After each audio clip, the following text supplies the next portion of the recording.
Minasan konnichiwa, this is Tina and welcome back to my channel. In this video, I'm going to be talking about the best makeup finds of 2021. If that sounds like your thing, then please go ahead and channel登録しちゃってください.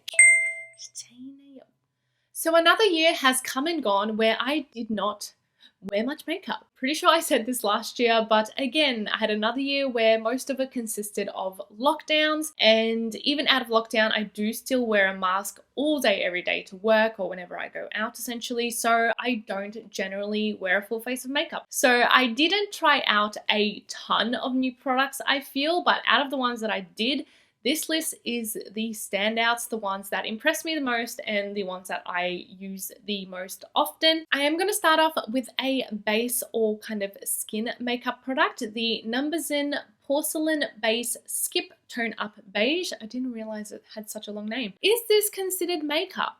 I am not sure, but I use it like a makeup, so I'm going to include it in this video. So this one went kind of viral when it was released.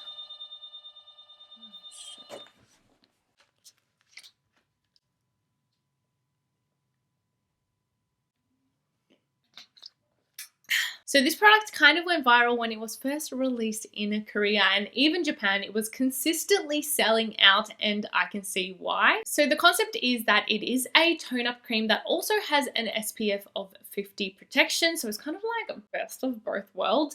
But I will say it's probably not a product that would do too well in Western markets for two main reasons. It is a tone-up cream. It also only comes in one shade, so probably would not suit an array of different skin tones. And then number two, it is also a very sheer coverage. So I would say it is something that is catered more to the Asian market. But if you do want something you can chuck on your skin and still have some protection, this one does have an absolutely lovely finish. It really is that your skin but better look. I know It Cosmetics has their CC cream that is like, I think the name is literally your skin but better. I have tried that one in the past and I know it's super popular, but I feel like that one still has too much coverage. It felt more like a foundation to me, whereas this one, its coverage is so natural looking, but it still helps to cover redness, even that skin tone, and it just has that really nice, subtle, glowy, my skin is just naturally like this kind of look to it and I love that. If it is a day that I want a decent amount of coverage on my skin, this isn't going to be the thing that I go for, but since I am wearing less and less makeup these days,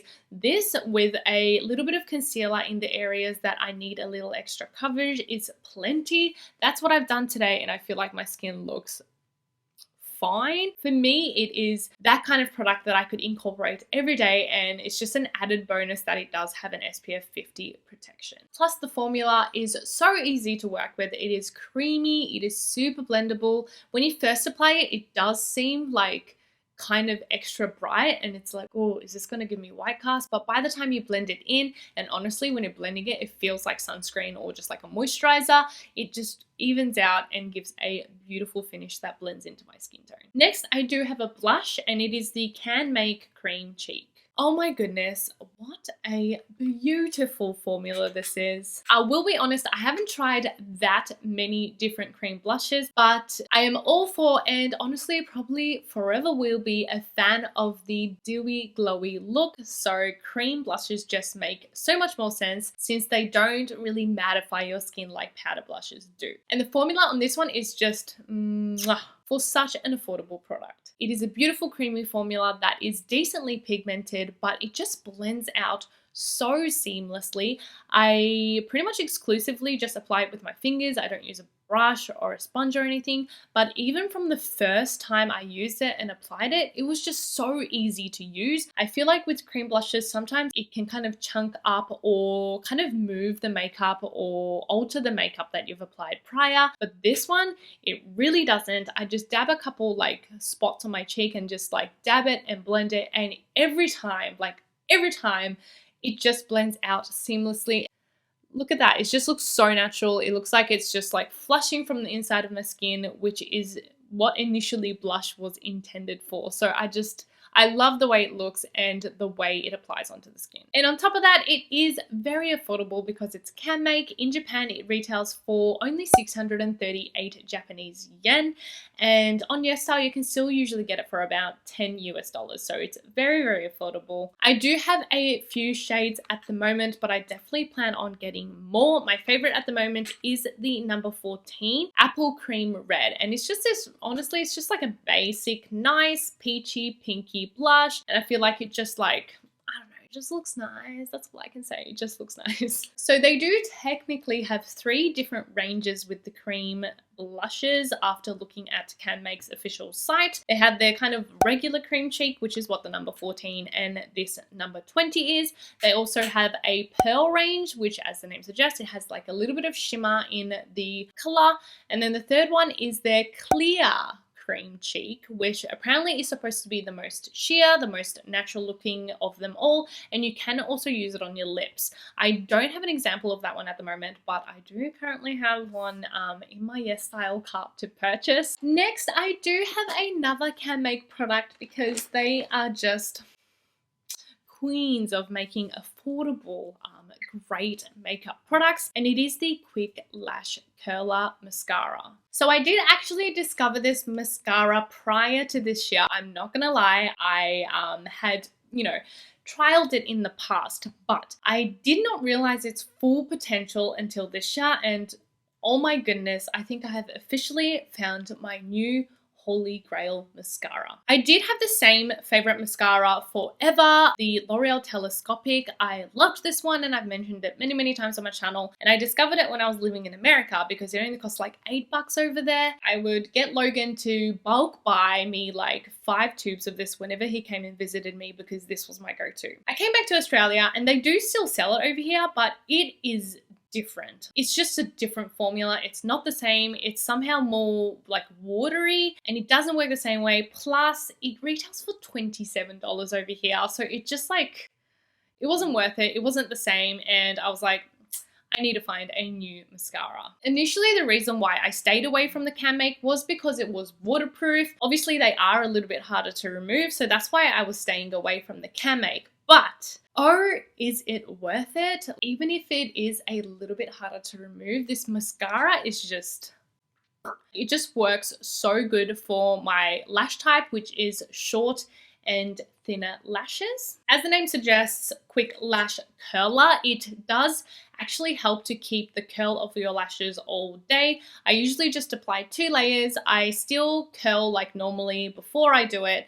It really does stay up all day and it doesn't smudge and like it just like pops my eyes open. I don't know, it just makes them look so open and bright and I love it to say the least. And even though it is waterproof, it's not that hard to remove as long as you have like an iron lip remover like the Bethesda one that I use a lot, or even a solid oil cleanser. It gets it off fine, like you just have to work at it a little bit, and I think it's worth it for the staying power it has. So I have now expanded my color variation to 4 different shades because I love it so much. I actually ran out of the black before I was going to film this and I was like, I'll just quickly go buy it at W Cosmetics, which is a like Japanese Korean beauty store in Australia. If you haven't been there, highly recommend because they do have a really wide variety of Canmake products. But I went to repurchase it there and they did not have the black. They were sold out. So I ended up buying the brown, which is totally fine because I use brown as much as black these days. I have the brown on today.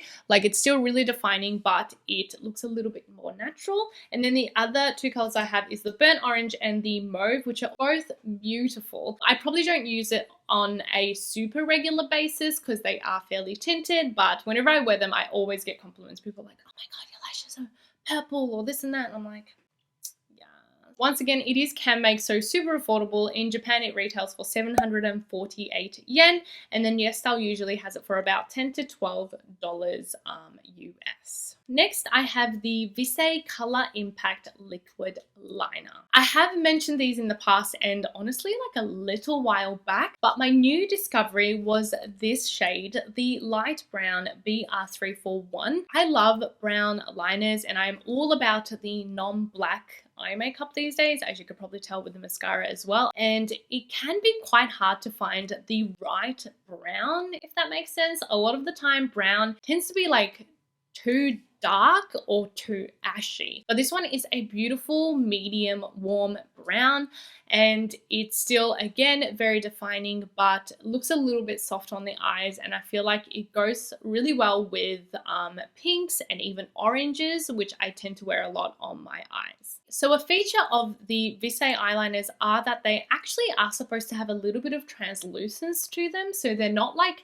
a fully pigmented like block of color. They do have a little bit of translucence, which I actually really like, and it works well with the brown and the burgundy. I have also had a black from them. This is like honestly completely run out, but if I wanted like a bold black eyeliner, I probably wouldn't go for the Visee ones, but if you do want something that's a pop of color, these ones are beautiful. They do have a very fine brush tip, which is exactly what I want in a liquid eyeliner. The only thing is they are very hard to get online. I did like a quick search to see, and I don't think even YesStyle has many shades left, and not that many sites sell it, so it's a bummer. But if you do live in Japan and you can get your hands on it, they have like 10 different colors now, and they've also released this new limited edition color, which is like a gray, and I really want to try it. So I'm super jealous if you can get your hands on it, and if you live in Japan, you can probably get it at your local drugstore. Next, I actually have another liquid liner. It is the Dejavu Lasting Fine Liquid Liner. Speaking of a good black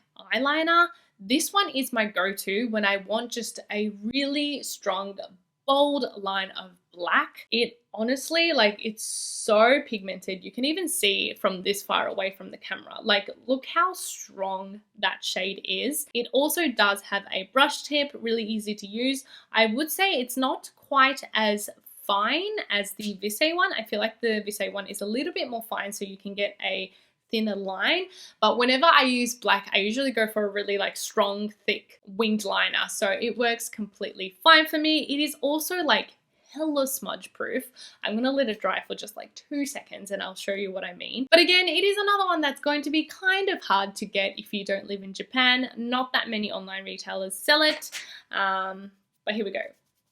Like, it is literally smudge proof. It won't come off. If you're looking for something that's smudge proof, not going to come off and just a bold black, the Dejavu is yes. Moving on to lip products, I have the ROM&ND Juicy Lasting Tint in the shade number 7 Jujube. I think that's how you say it. I have been obsessed with the ROM&ND lip products since I think last year when Sayo Korean sent me my first ROM&ND lip products, and since then I have literally fallen in love. I love them. I sound like a 2-year-old. I'm like, I love them. The one that I mentioned in my last kind of makeup favorites video, and the one I've been using for a while, is the Lasting Water Tint range. And the one I want to introduce today is the Juicy Lasting Tint. So I would say the big difference is the one with the clear cap is it is more translucent. It doesn't have a lot of texture to the product, but it kind of sinks into your lips, has a bit of that shine, and really blends in kind of seamless into your lips. The Juicy Lasting Tint, this one definitely has a bit more pigment to it, and it has a little bit more texture, so it looks like you're wearing a lip product a bit more. The finish feels almost like you're just wearing like a thicker lip balm, so it's very comfortable on the lips. I applied it probably maybe an hour ago now, over an hour ago, and it still keeps your lips looking like juicy but really natural. And I also love this shade. When I bought it and when I saw it online, the pictures made it look kind of more mauvey, so I thought it was going to be like a dusty pinky mauve, but I feel like it's just like a mixture of everything. It has like a slight tone of mauve, but it has a bit of pink, it has that peachy orangeness to it, and for me, I feel like it is just like a darker, more enhanced version of my natural lip color, so it just works amazingly. I feel like it goes with almost every makeup look for me, so I love this number 7 Jujube shade, and when I don't know what to wear with a makeup look, this has been the one that I reach for. My last product is actually from ROM&ND as well, and it is the Better Than Palette 00 Light and Glitter Garden. For someone who loves glitter shadows, This is just so perfect. First of all, just look at it. It is like, it's just so beautiful. Like, it's just so pretty. I saw it and just fell in love. I was like, oh my god, it's so pretty. I need to get it. Thank you, Style Korean, for sending it. So when you just look at the palette, they might seem kind of bright, especially like the purples and the pinks and stuff, and you feel like you might not be able to work it into your look that easy. But the color of the actual like shade doesn't come out that much when you apply it. It's more like the sparkles reflect subtle flecks of the color. So it actually is really easy to use and incorporate into pretty much any look. So if you're using like browns or oranges, you can go for like any of these shades. And then if you're going something more pinky or mauvey, you can use like the top line. So you can pretty much use all the colors into all of your looks. To me, looking at the palette, I feel like there's like 3 levels of glitter. You do have the kind of finer, more just like a shimmer glitter. You have the medium one, and then the largest one has like larger kind of particles of glitter in them. Personally, I like to use the larger particles of glitter just in the middle of my lid, and then I use the finer shimmers in the inner corner to open up my eyes a little bit. I only use my fingers to apply because I find that's a lot easier and it sticks to the lids better. The formula actually is really adhesive and sticks to the lids well without fallout. I have had other glitter palettes in the past where it was just like, it was just a mess. But the ROM&ND one is aesthetic looking, very pretty. It is functional. It's also pretty affordable. So if you are a glitter sucker like me and want a variety of glitters in just like one handy palette, then I definitely recommend the ROM&ND Better Than palette in the Light and Glitter Garden. So they are my top makeup picks for the year. I do apologize that I don't do as many videos on makeup. You guys are always asking for them, but I find them so hard to film. I don't know how people do tutorials. I can't do them. Please give the video a like if you did like the makeup content. Hopefully in 2022 I can do more and actually wear more makeup. Hopefully, if you did like the content, I don't really know what I'm saying for the ending. Essentially, just click here if you do want to see a couple more videos from me, and I'll see you guys in the next video. Bye. Oh my goodness, what was that?